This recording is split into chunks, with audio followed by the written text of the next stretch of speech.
일본 방위성은 20일 북한이 탄도미사일 가능성이 있는 물체 3발을 발사했다고 발표했습니다.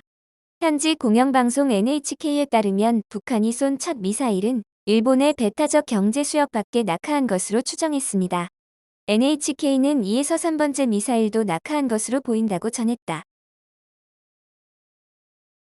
탄소 중립 찰강 생산으로 전환하기 위한 중간 단계로 전기로를 신설하기로 했습니다.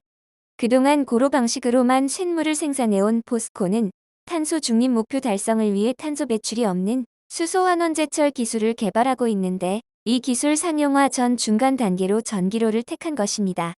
포스코 관계자는 전기로에서 생산한 쇳물을 직접 활용하거나 고로에서 생산한 쇳물과 혼합하는 합탄 기술을 적용할 것이라며 합탄 기술을 활용해 이산화탄소 발생량을 저감하고 저탄소 고급강 제품도 생산할 수 있다고 말했습니다. 국회 환경노동위원회 여당 간사인 이미자 의원 등 국민의힘 의원들이 21일 오전 열린 국회 환경노동위원회 전체회의에서 노란봉투법으로 불리는 노동조합법 2, 3조 개정안 상정에 항의하며 퇴장했습니다.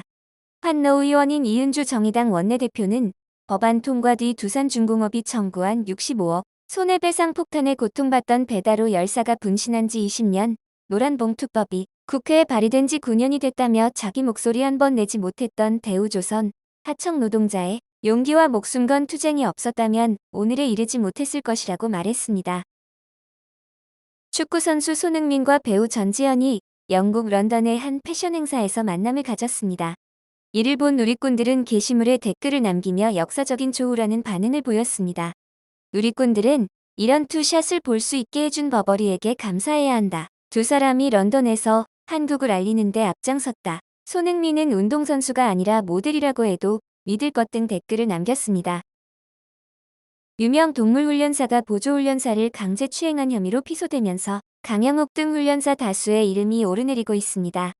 한편 19일 경기 오산경찰서에 따르면 훈련사 A씨가 보조훈련사 B씨를 강제 추행했다는 고소장이 최근 경찰에 접수됐다. B씨는 2021년 중순부터 지난해 초까지 A씨로부터 강제 추행을 당했다고 주장하고 있습니다. 반려견 훈련사 강영욱은 성추행 혐의로 피소된 유명 개훈련사로 자신이 거론되자 아니라고 밝혔습니다. 강영욱은 동생의 충고에 따라 직접 SNS에 해명을 올린 것으로 짐작됩니다. 황교안 천하람 안철수 김기현 국민의힘 당대표 후보가 지난 16일 광주 김대중 컨벤션센터에서 제3차 전당대회 광주 전북 전남 합동연설회를 가졌습니다. 울산 땅의 매도호가 얼마길래 95% 할인 매각 의향 말하는가? 천호람 후보의 질문에 김기현 후보는 1800배 올랐다니 계산한 것이라 했습니다. 또 김 후보의 내년 총선 때 대통령 의견을 무시하고 공천을 진행할 거냐? 대통령 의견을 듣겠다는 논란이 된 발언에 김 후보는 라디오 인터뷰에서 총선 공천 과정에서 당연히 여당의 대통령이고 업무 협조를 하고 서로 간에 협의를 하는 것이 맞다며 해명했습니다.